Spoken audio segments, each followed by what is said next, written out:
meus queridos alunos do nono ano, né? Vamos agora para a parte 2, né, desse encontro dessa semana, que vai ser exatamente o Química 6, né?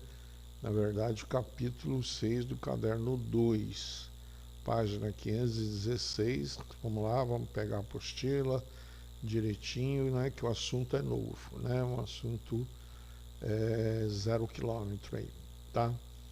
Então, todo mundo pegou a apostila, já está abertinho, está tudo certo, tudo beleza, página 516. Então vamos lá, vamos seguir em frente aqui direto, né, do Química G, que é o canal, né, do professor Germano no YouTube, para os meus queridos, amados e idolatrados alunos do nono ano, beleza? Então vamos falar o que hoje? A gente vai falar de petróleo, né? Um assunto que não tenho certeza que não é novidade para vocês, né? Vocês já devem ter discutido, né? Já devem ter algum conhecimento em relação ao petróleo, né? Então vamos lá, vamos seguir, né? Vamos primeiro. O que é o petróleo afinal, né?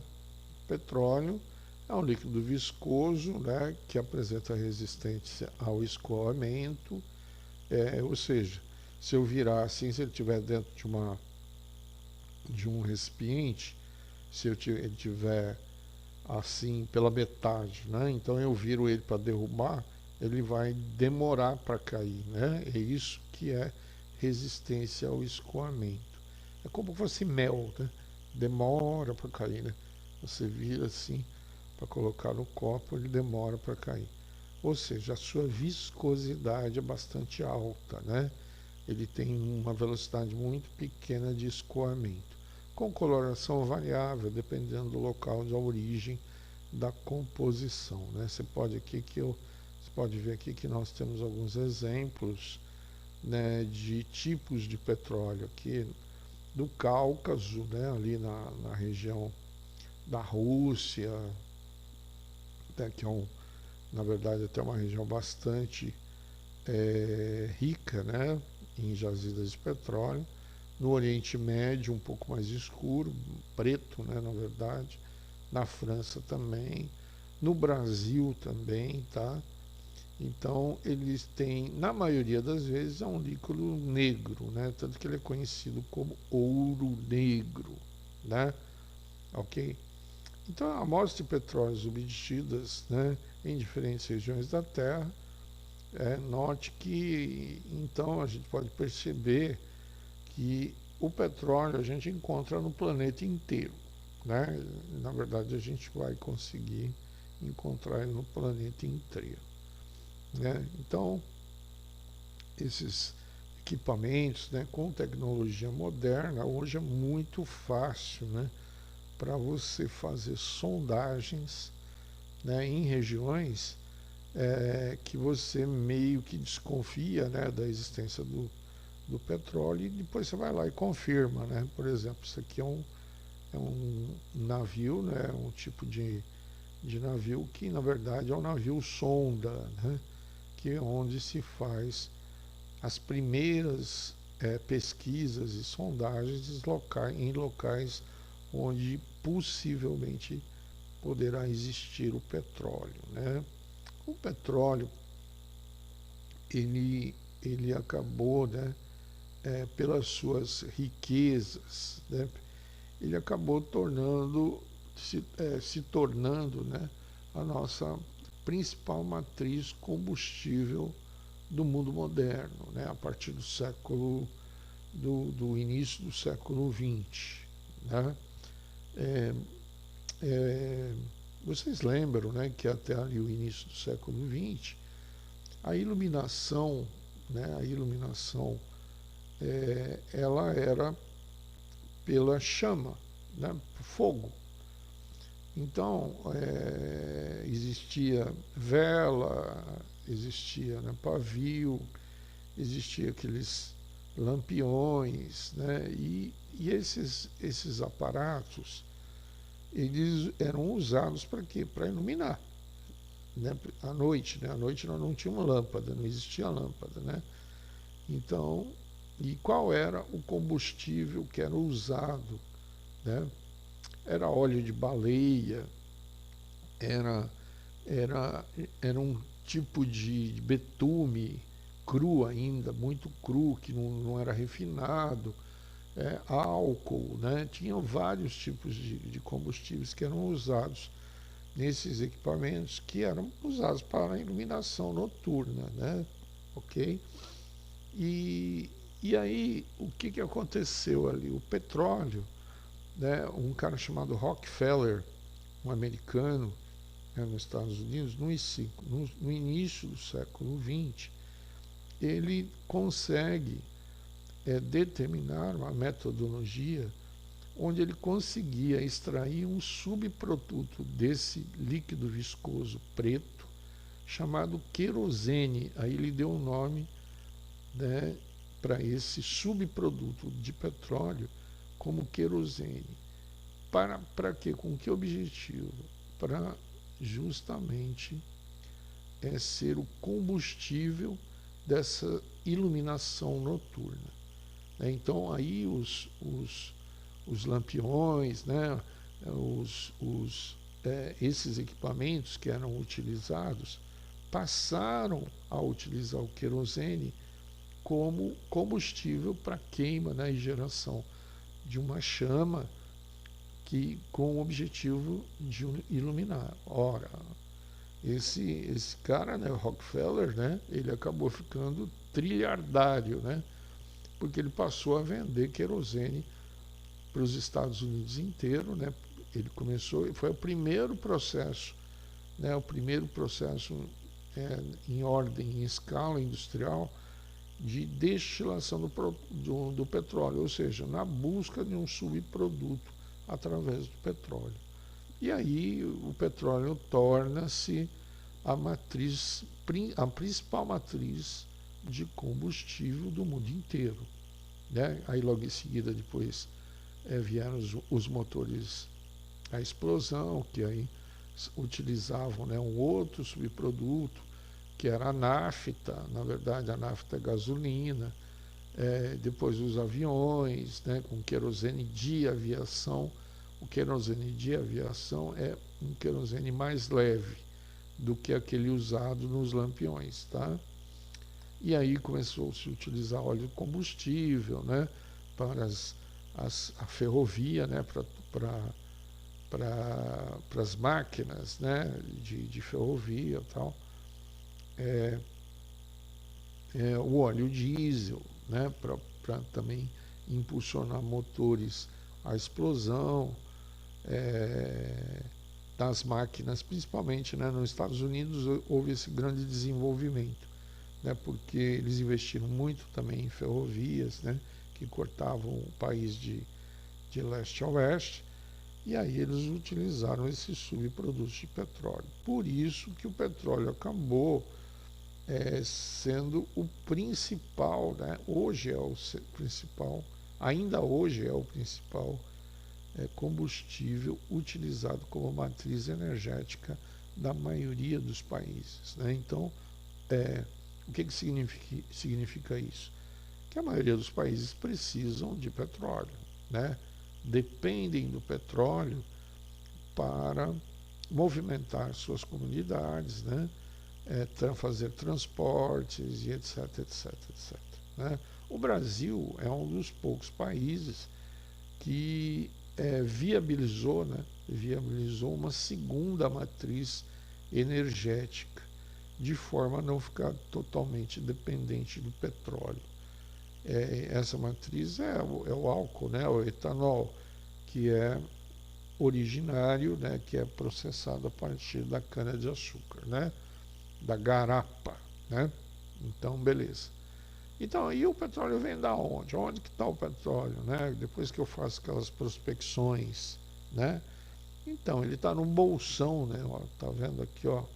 Tá vendo? Ele está num bolsão lá dentro, lá embaixo da superfície, né? Então você vê que aqui, ó, tem o solo normal, depois tem cascalho, rocha impermeável. Aí aqui nesse bolsão a gente tem que sempre pressupor o seguinte, como o petróleo ele é uma substância composta, então ele tem substâncias leves, substâncias medianas, né, e substâncias pesadas. As leves são gases, né, e esses gases eles pressionam, né, eles acabam dentro de um bolsão, né, lá embaixo, eles acabam pressionando isso aqui. Por isso que até não é tão difícil de explorar, porque isso aqui tem uma pressão muito grande, né? Então quando você fura aqui, ó, tá vendo, ó? Você vai colocando uma broca, né? E vai furando até chegar no bolsão. A pressão interna desse bolsão expulsa o petróleo, né? Por aqui, ó, pelo mesmo lugar aqui da broca, né? Então é assim que, na verdade, você consegue até tirar o petróleo de lá. Tem outras metodologias, às vezes tem bolsões que não tem gás, né? Mas tem petróleo. Então você pode bombear água, você pode bombear gás, né? Você pode bombear outros elementos que vão sair também e vão trazer o petróleo junto, né? Existem milhões de técnicas para fazer isso, ok? Então, vamos ver que ainda tem, dentro desse contexto, né, o Brasil é um país também que buscou a sua autossuficiência, né, de petróleo.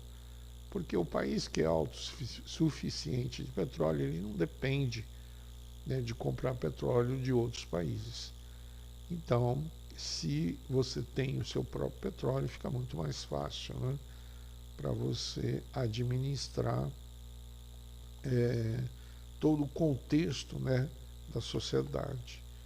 Então, o Brasil foi o primeiro país que conseguiu chegar além da camada de pré-sal, né, da camada de pré-sal, onde encontrou bolsões, né, aqui na Baía de Santos, né, na Baía do Rio de Janeiro, existem na Bahia também, né,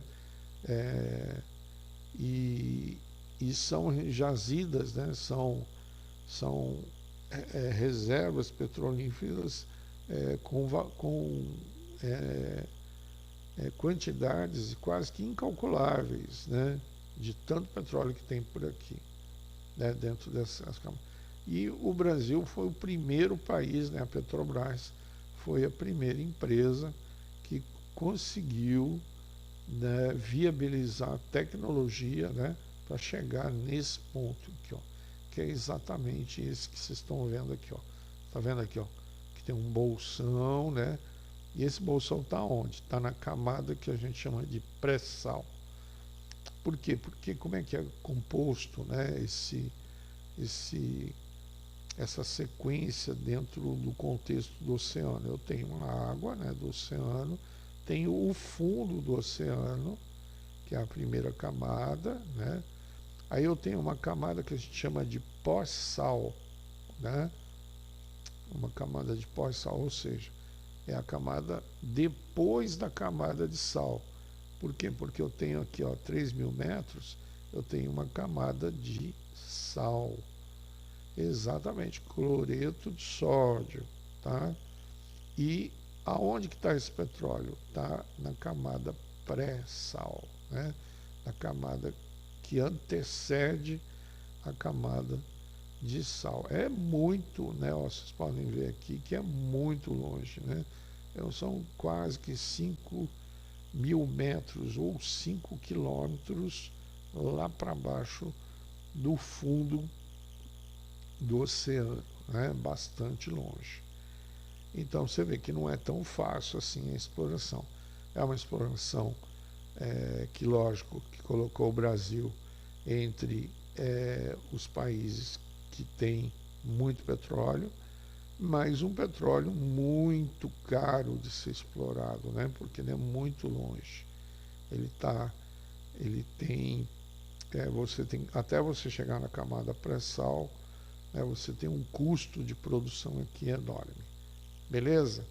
Mas o importante aqui é vocês conhecerem e saberem, né, que essa tecnologia foi desenvolvida por nós brasileiros, né, pelo nosso país, e em especial pela Petrobras, ok? Beleza? Então vamos lá, vamos seguir em frente aqui. Então, o petróleo pode ser considerado uma mistura, né? Vamos observar aqui, ó. Ó, vocês podem perceber aqui, ó, depois lá na frente, né, mais lá no ensino médio, eu vou mostrar, a gente vai ter aula de uma coisa chamada química orgânica, né? E o petróleo, ele é uma das substâncias que a gente estuda bastante em química orgânica, né?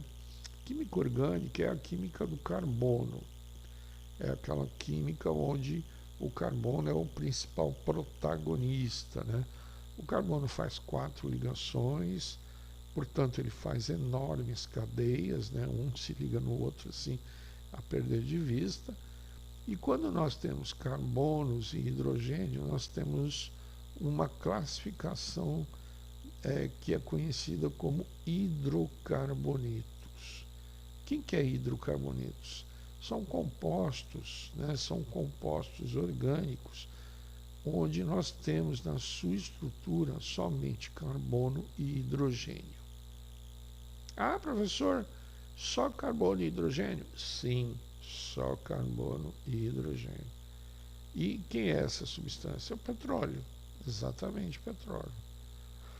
O petróleo é composto de um monte, né, de várias substâncias, né, de subsubstâncias, né, que se eu juntar tudo dá petróleo. Se eu começar a separar, né, aí eu vou chegar a ter gasolina, diesel, né, nafta, óleo combustível, asfalto, né, tem vários tipos de óleos combustíveis, óleos lubrificantes, né, o petróleo é extremamente rico, né, em subprodutos. E subprodutos, todos os subprodutos que são, perdão, que são usados como combustíveis, né, dentro de um contexto energético, né, do país. A maioria das indústrias utilizam óleo combustível e óleo diesel para dar energia nas suas fábricas, né? É por isso que é importante, né, você ter disponibilidade de petróleo, que é para você ter um parque industrial rico, né, um parque industrial pujante, um parque industrial representativo no seu país. Beleza? Então o que a gente não pode esquecer? Que a composição química, né, a composição química do petróleo é dada por carbonos e hidrogênios, conhecidos como hidrocarbonetos. Ok? Beleza? Então vamos lá, vamos seguir em frente, né? É uma mistura complexa, né? Na verdade, eu posso dizer que justamente por eu ter todos esses produtos aqui, né, ó, eu tenho vários, né, eu tenho uma enorme quantidade, né, então é uma mistura muito complexa, tá? E como que a gente separa então? Né? Antes de falar um pouco de separar, o transporte, né, na verdade, petróleo, ele é muito leve, né? Ele é extremamente leve. Então ele boia na água, né? Ó, você pode notar aqui, ó, a mancha de óleo, ó, né? Então aqui eu tenho um navio, normalmente esses navios petroleiros, eles têm vazamento, já houve acidente, né? O Valdez, lembra de um navio que partiu, né? Ele rachou, né? Bem no meio e vazou petróleo para todo lado. E No México também houve uma plataforma onde, justamente num ponto de exploração, começou a vazar, demorou, né, praticamente poluiu o Golfo do México inteiro. Então, e aí como ele boia aqui, ó, a gente pode separar. A gente usa esses equipamentos aqui, ó, tá vendo? Ó? Isso aqui é uma boia, né? E aí você consegue reter esse óleo. Aí o que você faz? Você bombeia água e óleo e depois separa a água do óleo, tá? Então, o petróleo, ele hoje nem tanto, tá? Porque hoje eles diminuíram o tamanho dos navios, né? Há mais ou menos uns 20 anos atrás, a gente tinha navios assim, chamados de superpetroleiros. E eles eram muito grandes, né? Eram navios enormes, grandes e tal. E que justamente por ser desse tamanho enorme, eles acabavam ficando muito vulneráveis, né, ao movimento do mar. E vira e mexe tinha um navio aí rachando, ou mesmo até afundando, né? E como o petróleo ele boia, ele é imissível à água, né? Justamente por ser uma substância orgânica, então ele cria um transtorno danado, né? Vamos ver aqui, até tem algumas, né? Aqui, ó, tem uma foto clássica, né? Desse pássaro aqui, totalmente impregnado de petróleo, né? Então, as contaminações, elas são inerentes, né? Principalmente, por exemplo, que nem no estado do Rio de Janeiro, né? Ali na bacia, chama Bacia de Campos, onde nós temos assim muitas plataformas. Então, o mar ali é bastante poluído com resíduos de petróleo, né? Não é muito difícil de você ver manchas de óleo, né, acima do mar. E isso, consequentemente, compromete todo o meio ambiente. Beleza? Então tá bom. Vamos seguir em frente aqui. Aqui na apostila ele dá como tratamento de óleo, mas na verdade não é um tratamento, né? Na verdade é extração. Você tem a extração do petróleo. O petróleo, como é que faz? Você vai extrai, né, da jazida. Você tira lá do poço de petróleo, lá no fundo da terra, lá, né? Aí você traz para cima, né, na plataforma, põe no navio, ou põe no bombeia no oleoduto. Isso vai para os tanques, né, os tanques de recepção, os petroleiros bombeiam isso para a terra e vão para as refinarias. E aí nas refinarias, aqui ó, nas refinarias é que nós vamos processar, né, esse material. E a método que nós vamos utilizar é justamente por ter vários subprodutos, vai ser a destilação fracionada, né? Então aqui eu tenho aqui, ó, uma torre de destilação, né? E com vários compartimentos, né?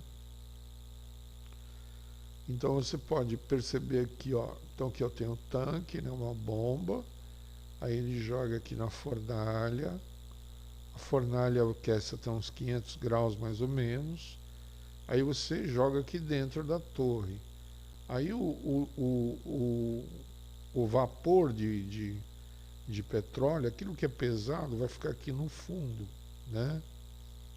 Ele vai aqui para o fundo. Aquilo que é um pouco mais leve, ele sobe para cá, mais leve para cá, mais leve para cá, mais leve para cá. E assim sucessivamente. Até sair o mais leve lá em cima. O mais leve lá em cima é o gás, né? É o gás que é usado na nossa cozinha, aquele gás que está lá na sua cozinha, né? Que é o GLP, gás liquefeito de petróleo, tá? Um pouquinho antes, né, do ponto de ebulição lá do esquema do gás, né? Eu tenho a gasolina, tem depois um pouquinho abaixo o querosene, um pouquinho abaixo o óleo combustível, óleo lubrificante e o asfalto, né? Que é aquilo que é o resíduo, né? Que a gente chamava de fundo de torre, beleza? Então o petróleo ele é separado, os subprodutos são separados por destilação fracionada, beleza? A gente já viu isso, né, na aula anterior, nos métodos de separação de misturas homogêneas. O petróleo é uma mistura homogênea, né? Eu não vejo gasolina, né? Eu tenho aqui um recipiente cheio de petróleo, então eu não distingo a gasolina do querosene, do óleo combustível, do gás, né? Não distingo, não consigo distinguir. Então, se eu não distingo, é uma mistura homogênea. Beleza? Então tá bom, vamos seguir em frente aqui, né? Um dos problemas, né, é que a queima, né, de combustível fóssil, né? Por que a gente chama de combustível fóssil? Porque ele é originário de material orgânico, né? O petróleo ele foi formado a partir de resíduos de material orgânico, animal e vegetal, né? Uma sopona, né? Milhões e milhões de anos, né, de animais que foram morrendo, florestas, animais que foram engolidos, né, pelo processo de evolução do planeta, que acabaram, né, com milhões e milhões e milhões de anos, né, acabaram construindo, né, esse líquido, né, formando esse líquido preto chamado petróleo. Então, animais lá de milhões de anos atrás eram um compósito de carbono, né? Na verdade, carbono. Nós somos, né, um grande lego de carbono. E aí o que aconteceu? Né, os terremotos, né, as mudanças climáticas e tal, foram destruindo, né, esses animais, florestas, etc, etc. E tudo isso ficou guardado lá no fundo, né, principalmente no fundo dos mares, né, o petróleo, ele é bastante, a maioria, né, do seu material orgânico, ele vem dos mares, né, dos oceanos, do fundo dos oceanos, ok? E aí houve a formação do petróleo. Então, já que então o combustível é fóssil, então o que nós vamos ter como resultado da queima de um combustível fóssil? Nós vamos ter CO2 e água, né? Então, quando eu queimo a gasolina do carro, o que sai lá no cano de escapamento é CO2 e água. Quando eu queimo álcool, né, o que sai como subproduto é CO2 e água, né? Ou seja, qualquer material orgânico que eu queime, eu vou formar CO2 e água.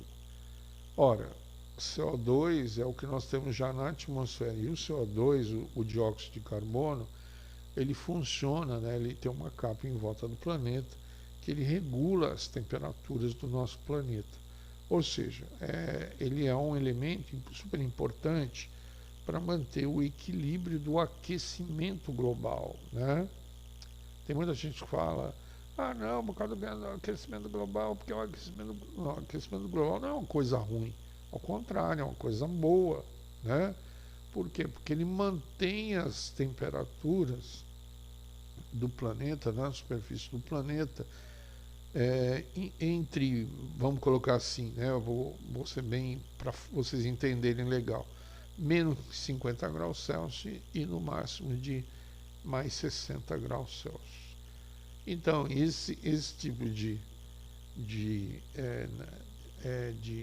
fenômeno, né?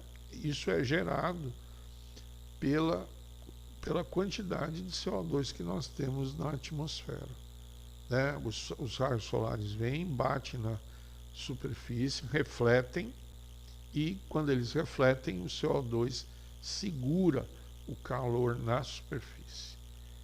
Ora, se eu tenho muito CO2, então qual é a tendência? É a temperatura aumentar, né? Ela sair desse desequilíbrio, né? É o que está acontecendo hoje. E aí, se eu aumento a temperatura, eu começo a derreter, então, aqui as camadas polares, né? Tanto as camadas polares do norte quanto do sul, né? A Antártica e o Polo Norte. E aí a gente já viu, né? Vocês devem ter visto, isso compromete todo uma bio, né? É uma o meio ambiente nesses lugares, né? Então, por exemplo, o urso polar mesmo, ele é hoje um animal totalmente ameaçado de extinção, porque as camadas polares elas estão derretendo, né, devido ao aquecimento global, e cada vez menos a gente encontra os polares selvagens andando lá pelo Polo Norte, né?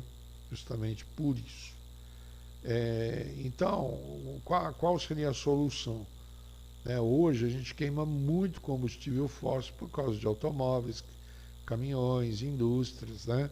Que é justamente isso que eu falei para vocês, que é a base energética da nossa sociedade. Então, o que teria que substituir, né?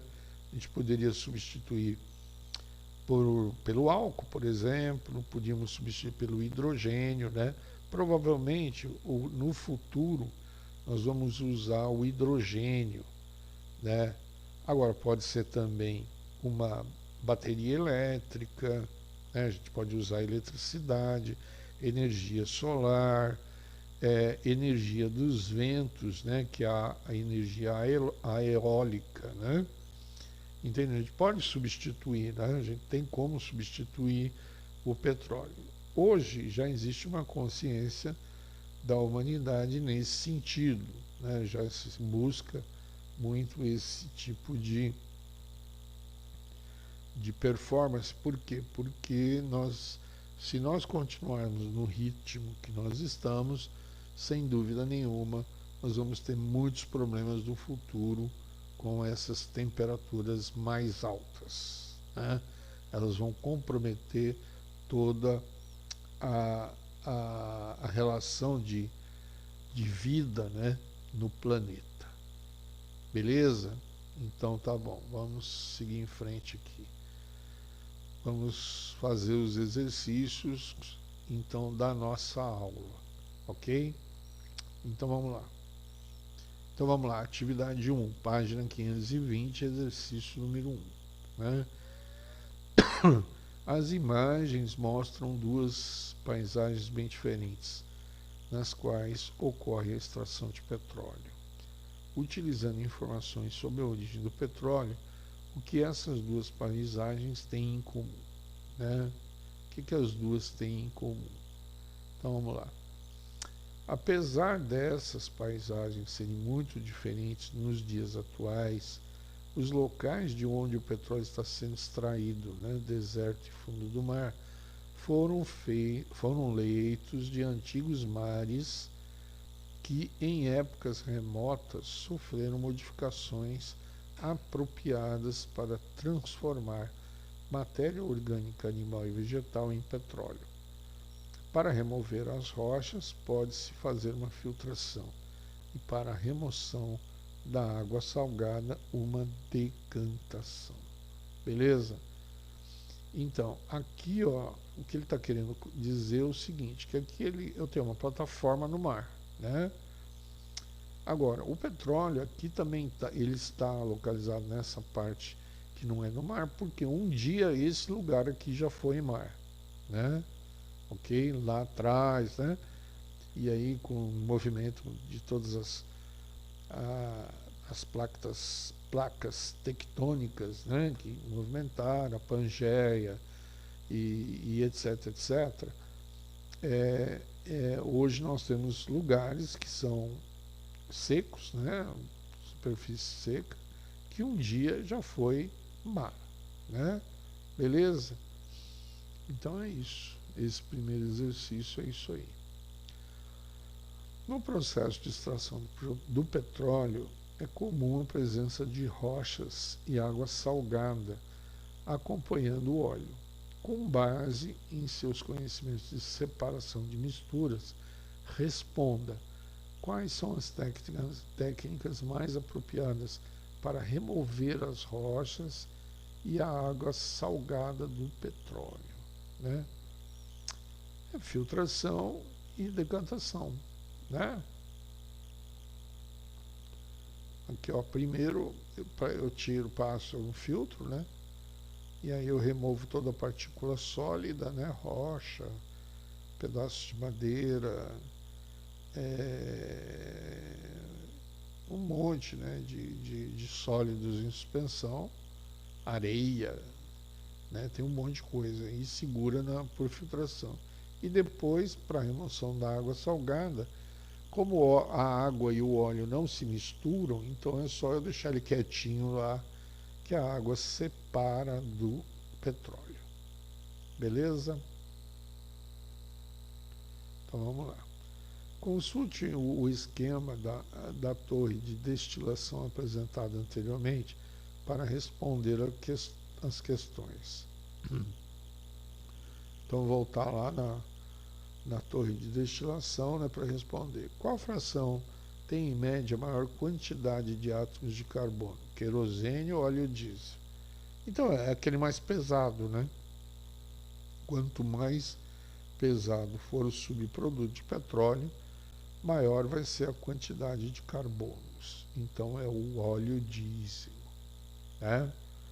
Qual fração tem maior temperatura de ebulição? Óleo lubrificante ou gasolina? É aquele também que tem o maior número de carbonos, né? Quanto maior massa eu tiver, maior quantidade de energia eu vou precisar colocar para poder fazer as modificações necessárias. Então, quem é que tem essa quantidade de massa maior? É o óleo lubrificante, né? As moléculas são maiores. Então, o petróleo aqui é segundo exercício. O petróleo extraído carrega consigo água salgada, que deve ser retirada antes de ele ser encaminhado a uma refinaria. O diagrama abaixo apresenta um esquema simplificado de tratamento de petróleo. Então eu tenho aqui água e petróleo, eu tenho uma etapa, né, separo aqui a água do petróleo e depois separo os derivados do petróleo, né? Aí ele quer saber, identifique as etapas A e B. Então vamos lá. Primeira, decantação, que é a separação da água do óleo, né? E depois a destilação fracionada. Beleza? Então tá bom, tranquilo. Dúvidas? Se tiver dúvida, é só conversar comigo aqui no ClaSap, né? Me mandar a dúvida, né? Que eu explico pelo ClaSap, pelo plural ou pelo química gelofebu@gmail.com. Beleza? E não fiquem, né, fiquem envergonhados, né? Nada disso. Se tiver dúvida, é para entrar em contato para a gente poder sanar essas dúvidas, ok? Beleza?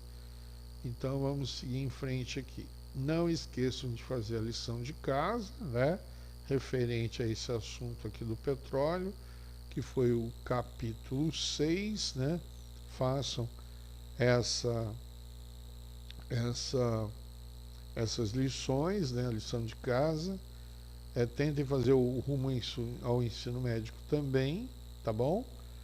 E a gente vai ficando então por aqui, né? Aqui fica, terminamos então a aula as duas aulas dessa semana, ok? Então, pessoal, morrendo de saudade de vocês, não vejo a hora da gente estar junto de novo, tá? Um grande abraço para todo mundo, um beijão no coração de todo mundo, tá bom? Valeu, pessoal. Tchau, tchau.